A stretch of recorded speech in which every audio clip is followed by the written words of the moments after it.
Hello. हाँ नमस्कार sir. नमस्कार। सर आज आपके दिव्यांग को जो जीएसटी लगता है उसकी समस्या पर आपके पास आया हूँ। हम्म। उस समस्या का समाधान चाहता हूँ आपसे। तो सर ऐसा है कि आज जो जीएसटी जो दिव्यांग को देना पड़ता है हम्म। ये कितना सही है, क्योंकि हमारा जो देश है वो हम्म। विकासशील देश है और हम्म। विकसित की ओर अग्रसर है। हम्म। दिव्यांग की स्थिति कहाँ होनी चाहिए? आपकी स्थिति कहाँ है अभी? हमारी स्थिति सर जीरो है। तो वही स्थिति दिव्यांगों की है। लेकिन सर मैं चाहता हूं कि आप इसको अच्छी तरह से बता दें, शॉर्ट में ही सही, कि दिव्यांग समाज भी समझ सके कि हमारी स्थिति कहाँ है और हमें क्या करना चाहिए। अब आप ध्यान से सुनिए। जब आप कोई भी सामान खरीदने जाते हैं, ठीक है, जी सर। उस समय महंगाई का दर क्या था? मतलब जो चीज आज से 5 साल पहले कै रुपए में मिलता था, 5 रुपए में मिलता था, वो चीज आज 10 रुपए में मिलने लगा है। और आप किस युग में जी रहे हैं? अर्थ युग में जी रहे हैं, जहां पग पग आपको सभी चीजों के लिए मूल्य चुकाना होगा, चाहे आप दिव्यांग हैं या सकलांग हैं। वैसी स्थिति में जब दिव्यांगों के लिए जो राशि आती है वह केंद्र सरकार के द्वारा अलग आता है, इंटरनेशनल रूप से अलग आता है, और राजकीय स्तर पर बजट अलग पास होता है, और उसके लिए बजाबते केंद्र सरकार ने लॉ के अनुसार एक्ट बनाया था, 39 एक्ट, जो 2003 में बना था। और इस एक्ट का काम था कि जिस समाज के मध्य में जितना पैसा आएगा वो पैसा हम कहाँ खर्च करेंगे उसका पूरा ब्यौरा देंगे, और साथ ही साथ उस समाज के उत्थान का और विकास के लिए काम करेंगे। तो उत्थान और विकास कितना हुआ? आपको 400 रुपया उस समय भी मिलता था और आज भी मिल रहा है। उतना तो महंगाई दर ही बढ़ गया। 24(1) के तहत आपको समाज में हर योजना परियोजना का 25% अधिक लाभ देना है, वो आपको नहीं मिला। अब आइए विकासशील और विकसित देश की बात कर लेते हैं। आप विकासशील थे तो भी आप न्यूनतम मजदूरी से कम पा रहे थे, और विकसित हो जाइएगा फिर भी न्यूनतम मजदूरी से कम पाइएगा। तो इन सारी बातों को देखते हुए प्रत्येक दिव्यांग ये समझे कि कहाँ है वो, और वो उसका स्थान किस जगह पर है।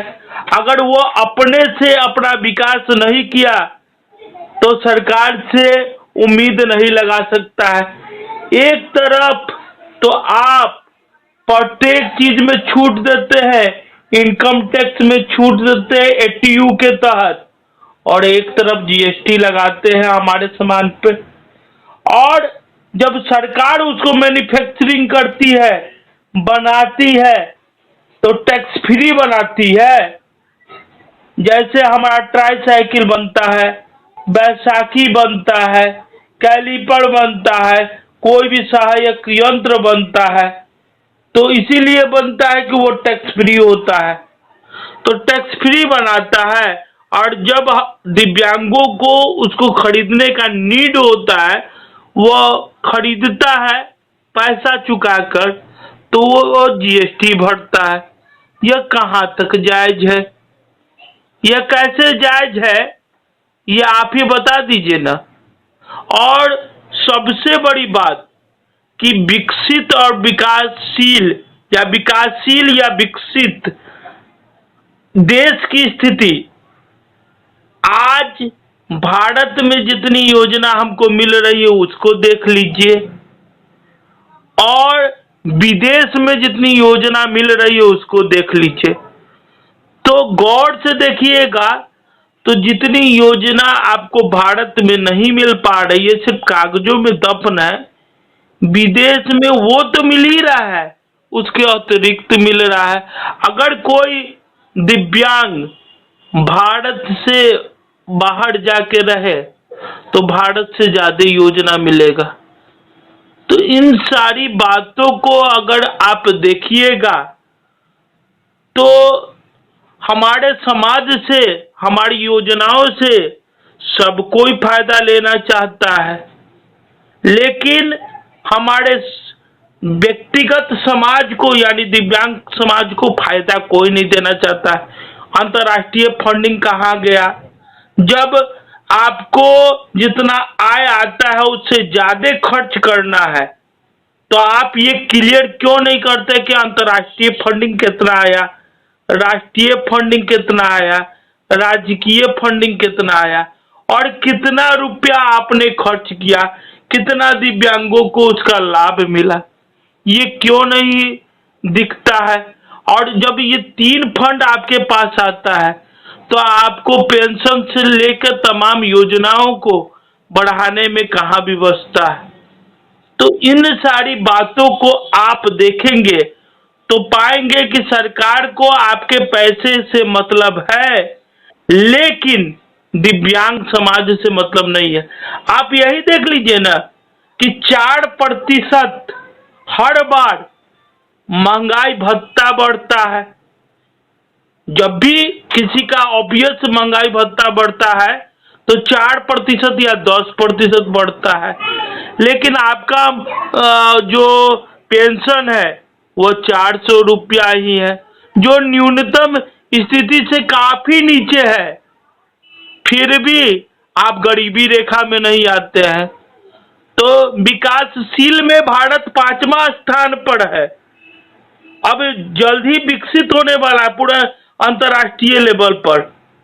लेकिन जब विकासशील था तो भी और जब विकसित हो जाएगा तो भी आपको कितना लाभ मिला?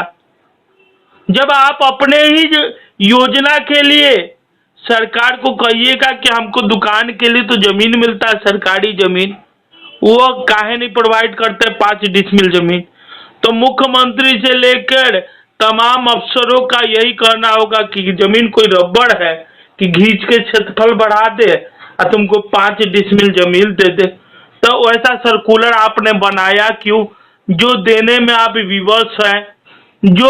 जो लागू तो करवा दिए उसके मध्य से अनगिनत, क्योंकि अंदरूनी रूप से भी काम होता है, अनगिनत कार्य हो रहे हैं, लेकिन जिसको जेन्युइन रूप से मिलना चाहिए दिव्यांग समाज, वो जब लेने जाता है तो कहते कि रबड़ है बढ़ा दे। तो रबड़ है बढ़ा दे तो ये कंडीशन क्यों है?